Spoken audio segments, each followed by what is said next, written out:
Clip number 620۔ اس clip میں آپ انشاءاللہ قرآن پاک کی سورہ ابراہیم کی آیت نمبر 26 سے 27 تک کی تلاوت، ترجمہ اور تفسیر قرآن صراط الجنان سنیں گے۔ بسم اللہ الرحمن الرحیم۔ ترجمہ: اللہ کے نام سے شروع جو نہایت مہربان رحمت والا ہے۔ وَمَثَلُ كَلِمَةٍ خَبِيثَةٍ كَشَجَرَةٍ خَبِيثَةٍ اجْتُثَّتْ مِنْ فَوْقِ الْأَرْضِ مَا لَهَا مِنْ قَرَارٍ۔ ترجمہ: اور گندی بات کی مثال اس گندے درخت کی طرح ہے جو زمین کے اوپر سے کاٹ دیا گیا ہو تو اب اسے کوئی قرار نہیں۔ وَمَثَلُ كَلِمَةٍ خَبِيثَةٍ، اور گندی بات کی مثال۔ اس آیت میں مذکور مثال کا خلاصہ یہ ہے کہ گندی بات یعنی کفریہ کلام کی مثال اندرائن جیسے کڑوے مزے اور ناگوار بو والے پھل کے درخت کی طرح ہے جو زمین کے اوپر سے کاٹ دیا گیا ہو تو اب اسے کوئی قرار نہیں، کیونکہ اس کی جڑیں زمین میں ثابت و مستحکم نہیں اور نہ ہی اس کی شاخیں بلند ہوتی ہیں۔ یہی حال کفریہ کلام کا ہے کہ اس کی کوئی اصل ثابت نہیں اور وہ کوئی دلیل و حجت نہیں رکھتا جس سے اسے استحکام ملے، اور نہ اس میں کوئی خیر و برکت ہے کہ وہ قبولیت کی بلندی پر پہنچ سکے۔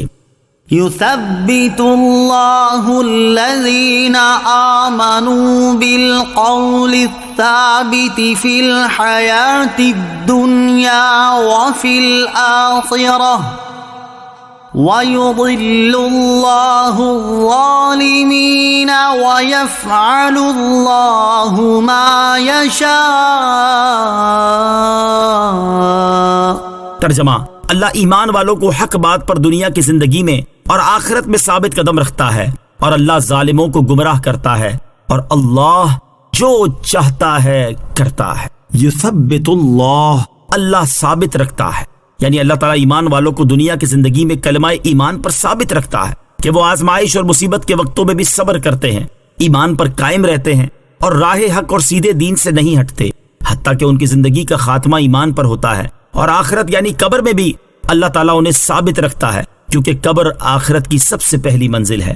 قبر میں مومن کلمہ ایمان پر کس طرح ثابت رہتا ہے، اس کی تفصیل اس حدیث پاک میں ہے۔ چنانچہ حضرت براء بن عازب رضی اللہ تعالیٰ عنہ سے روایت ہے، رسول اکرم صلی اللہ تعالیٰ علیہ وسلم نے ارشاد فرمایا، مردے کے پاس دو فرشتے آ کر اسے بٹھاتے ہیں، پھر اس سے کہتے ہیں تیرا رب کون؟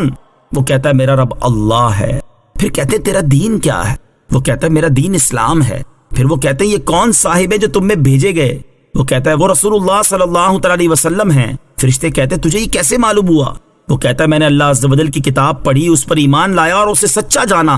یہی اس آیت یثبت اللہ الذین آمنوا کی تفسیر ہے۔ حضور انور علیہ الصلوۃ والسلام نے ارشاد فرمایا، پھر آسمان سے پکارنے والا پکارتا ہے کہ میرا بندہ سچا ہے، لہٰذا اس کے لیے جنت کا بستر بچھاؤ، اسے جنت کا لباس پہناؤ اور اس کے لیے جنت کی طرف دروازہ کھول دو۔ چنانچہ اس کے لیے جنت کا دروازہ کھول دیا جاتا ہے، اس تک جنت کی ہوا اور وہاں کی خوشبو آتی ہے، اور تا حد نظر قبر میں فراخی کر دی جاتی ہے۔ اس کے بعد رسول اللہ صلی اللہ تعالیٰ علیہ وسلم نے کافر کی موت کا ذکر فرمایا کہ اس کی روح اس کے جسم میں لوٹائی جاتی ہے اور اس کے پاس دو فرشتے آتے ہیں، پھر وہ اسے بٹھا کر اس سے کہتے ہیں تیرا رب کون ہے؟ وہ کہتا ہے ہائے ہائے میں نہیں جانتا۔ پھر اس سے پوچھتے ہیں تیرا دین کیا؟ وہ کہتا ہے ہائے ہائے میں نہیں جانتا۔ پھر وہ کہتے ہیں کہ یہ کون صاحب ہے جو تم میں بھیجے گئے؟ وہ کہتا ہے ہائے ہائے میں نہیں جانتا۔ تب پکارنے والا آسمان سے پکارتا ہے کہ یہ جھوٹا ہے، لہذا اس کے لیے آگ کا بستر بچھاؤ، اسے آگ کا لباس پہناؤ اور اس کے لیے جہنم کی طرف دروازہ کھول دو۔ پھر اس تک وہاں کی گرمی اور بو آتی ہے اور اس پر اس کی قبر تنگ ہو جاتی ہے، حتیٰ کہ قبر میں اس کی پسلیاں ادھر کی ادھر ہو جاتی ہیں۔ پھر اس پر اندھے بہرے فرشتے مسلط کر دیے جاتے ہیں جن کے پاس لوہے کے ہتھوڑے ہوتے ہیں، اگر ان سے پہاڑ کو مارا جائے تو وہ بھی مٹی ہو جائے۔ اس ہتھوڑے سے اسے ایسی مار مارتے ہیں جسے جن و انس کے سوا مشرق و مغرب کی ہر مخلوق سنتی ہے، اس سے وہ مٹی ہو جاتا ہے۔ پھر اس میں روح لوٹائی جاتی ہے۔ اعاذنا اللہ تعالی من عذاب القبر وثبتنا علی الایمان، یعنی قبر کے عذاب سے اللہ تعالی ہمیں محفوظ فرمائے، اور اے اللہ ہمیں ایمان پر ثابت قدمی نصیب فرما، آمین۔